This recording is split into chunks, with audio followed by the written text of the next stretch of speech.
Weeks passed. He stopped texting, not because he didn't care, but because he finally understood. Some doors close quietly, and once closed, they don't reopen. There was no dramatic final message, no last attempt, no late-night confession, just silence, mature silence, the kind that arrives when someone realizes they no longer have access. I used to check my phone out of habit, not with hope, just reflex. Healing doesn't happen all at once. It happens in layers. First, you stop crying. Then you stop explaining the story to friends. Then you stop checking their social media. Then one day, without realizing it, you stop waiting. And waiting had once been my specialty. Waiting for clarity. Waiting for reassurance. Waiting for him to choose properly. But now, there was nothing to wait for. I saw him once more from a distance, standing across the street one afternoon. It wasn't cinematic. No rain, no dramatic soundtrack in my head, just traffic lights and moving cars. He was waiting to cross, hands in his pockets. He looked different. Quieter. Not broken, not dramatic, just reflective. There was no chaos around him anymore. No performance. No charm being used to fill space. Just a man standing alone with his own decisions. Regret does that to people. It humbles them. It strips away ego. It forces them to sit with what they've done when there is no one left to blame. But regret doesn't always earn a second chance. Sometimes it only brings awareness. And awareness, no matter how deep, cannot rewrite the past. For a moment, I studied him the way you study an old photograph. Familiar but distant, once meaningful, now archived. I didn't feel my chest tighten. I didn't feel anger rise. I didn't feel the urge to prove anything. I simply observed. And then the light changed, and life moved on. Meanwhile, my life kept rising. The business expanded beyond what I once imagined. What started as survival turned into strategy. What began as distraction became discipline. In the early days after the betrayal, I worked because I needed somewhere to put the pain. Productivity became therapy, but somewhere along the way, it stopped being about coping. It became about vision. I began setting goals that had nothing to do with proving anyone wrong. I hired help. I delegated. I raised my rates. I stopped apologizing for ambition. New opportunities appeared not because I was chasing validation, but because I was aligned with purpose. New clients reached out. People who valued my ideas. People who respected my time. People who didn't question whether I belonged in the room. Rooms I was once told I wouldn't fit into started to feel natural, not because I changed who I was, but because I stopped shrinking to make others comfortable. That was the real shift. Before, I used to soften myself, downplay my strengths, minimize my intelligence, make myself digestible. Now I spoke clearly, negotiated firmly, walked in without rehearsing apologies. I wasn't building out of spite anymore. I wasn't trying to prove him wrong. I was building because I finally believed in myself. And belief is far more powerful than revenge. Revenge exhausts you. Belief sustains you. New people entered my world. Stronger people. Stable people. Grounded people. People who had done their own healing. People who didn't romanticize chaos. People who understood commitment as consistency, not excitement.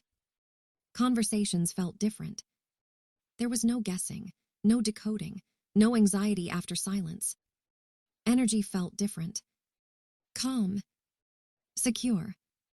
I no longer felt the need to compete for reassurance. I no longer feared being replaced, because I understood something clearly now: what is secure doesn't wander. That lesson had cost me, but it was worth the tuition.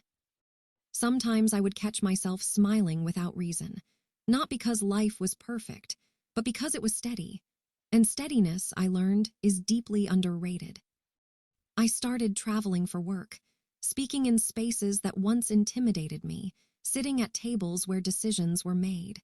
I didn't look around wondering if I deserved to be there anymore. I contributed. I led. I owned my expertise. Confidence didn't arrive loudly. It settled in slowly. and with it came peace.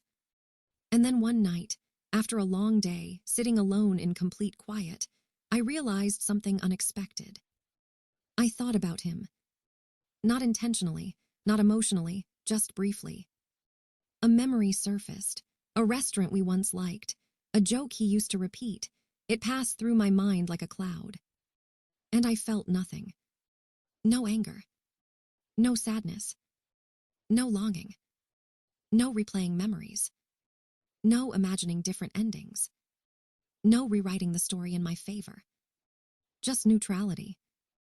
The kind of calm that only comes when a wound has fully healed, not covered, not ignored, but healed. It surprised me. For so long I thought healing would feel dramatic, like fireworks, like triumph. Instead it felt quiet, ordinary, almost boring. But boring, I realized, is peaceful. And then something softer than I ever expected surfaced: gratitude. Not for the betrayal itself, but for what it forced me to confront. Gratitude for the discomfort, because comfort had kept me complacent. Gratitude for the redirection, because I might have stayed smaller had he stayed loyal. Gratitude for the version of me that was born from the betrayal. The version who sets boundaries without explanation. The version who walks away without theatrics. The version who understands that love is not supposed to feel like competition. Because sometimes betrayal doesn't destroy you. It redirects you. It removes comfort. It removes illusion. It removes dependency. It pushes you toward a version of yourself you would have never discovered if everything had stayed easy. Growth rarely comes from stability. It comes from disruption. He chose her. At the time, that sentence felt like rejection. Now it felt like alignment. He chose her.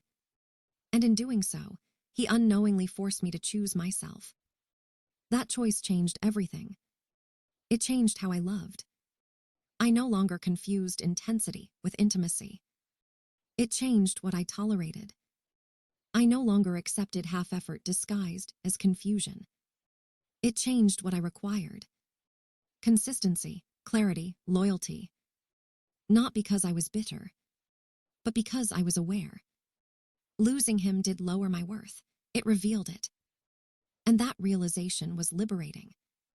I used to think the victory would be him regretting it forever. But that wasn't it. The real victory was indifference. The real victory was peace. The real victory was walking through life, no longer triggered by his absence. Not because he lost me, but because I found me. And that was the real victory.